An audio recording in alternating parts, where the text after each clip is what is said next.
Object जो है ये पहला वाला ऑब्जेक्ट, इसे 1 नाम दे देते हैं और ये दूसरा वाला ऑब्जेक्ट 2। सो ऑब्जेक्ट 1 पे जो फोर्स अप्लाई होगा उस फोर्स को नाम दे देते हैं F1। तो इस पे फोर्स एक्ट कर रहा है, उस फोर्स का मैग्नीट्यूड है F1।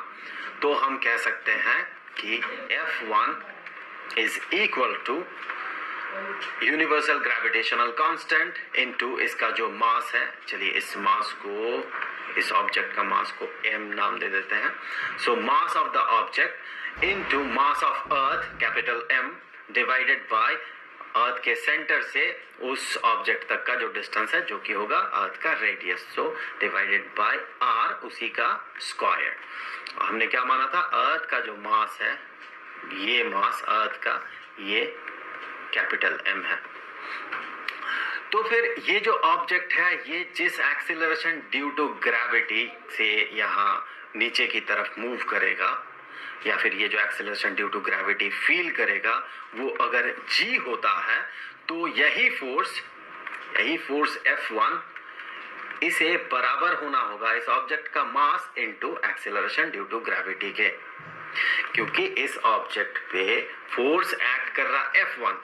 तो F1 फोर्स अगर इस पे एक्ट करे और इसका मास अगर m हो, स्मॉल लेटर m हो, तो फिर इसे g एक्सीलरेशन से मूव करना होगा, तब जाके हम कह सकते हैं F1 is equal to mg। तो यहीं से आगे हम कह सकते हैं कि g is equal to F1 divided by m। So small letter g जो कि एक्सेलरेशन ड्यू टू ग्रेविटी है is equal to F1 divided by m, जो कि बराबर होगा F1 का वैल्यू अगर यहाँ से सब्स्टिट्यूट करते हैं तो ये बराबर होगा g इंटू कैपिटल M, ये g कैपिटल G है जो कि है universal gravitational constant divided by r square. तो ये तो हो गया एक्सेलरेशन ड्यू टू ग्रेविटी का वैल्यू सरफेस में। पर यहाँ भी तो ये जो ऑब्जेक्ट, इसे जब ऊपर रखा गया, पॉइंट 2 में रखा गया, या फिर मान ले ऑब्जेक्ट 2 ही है ये, तो यहाँ पर ये ऑब्जेक्ट 2 जो acceleration due to gravity feel करेगा g डैश, क्या वो इसके बराबर होगा? नहीं होगा।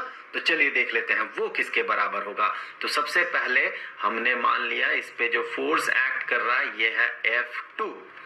तो हम F2 के लिए इक्वेशन सबसे पहले बनाएंगे। तो F2 ये किसके बराबर होना चाहिए?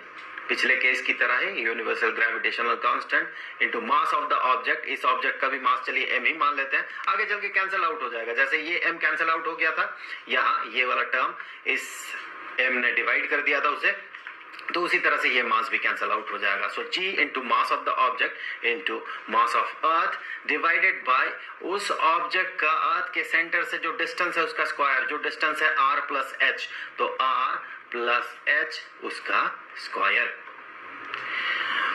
और साथ ही साथ अगर हम मानते हैं g डैश एक्सीलरेशन मिला है इस ऑब्जेक्ट को, तो हम ये कह सकते हैं कि F2 is equal to m into g dash. तो इसी लॉजिक से अगर हम g डैश पता करें, g डैश जो कि यहाँ का एक्सेलरेशन ड्यू टू ग्रेविटी है, h हाइट ऊपर सरफेस से, तो ये होगा F2 डिवाइडेड बाय m।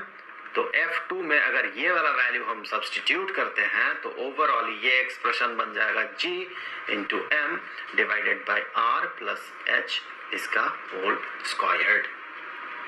अब हम इसे कैसे एक्सप्रेस करेंगे, देखें, यहाँ से आगे बढ़ते हुए हम कहेंगे g dash is equal to g into m divided by, यहाँ से अगर r कॉमन आउट करते हैं हम, सो r को कर दिया कॉमन आउट, सो r प्लस h से अगर r कॉमन आउट होता है तो 1 plus h divided by r हम कहेंगे, और होल स्क्वायर्ड है।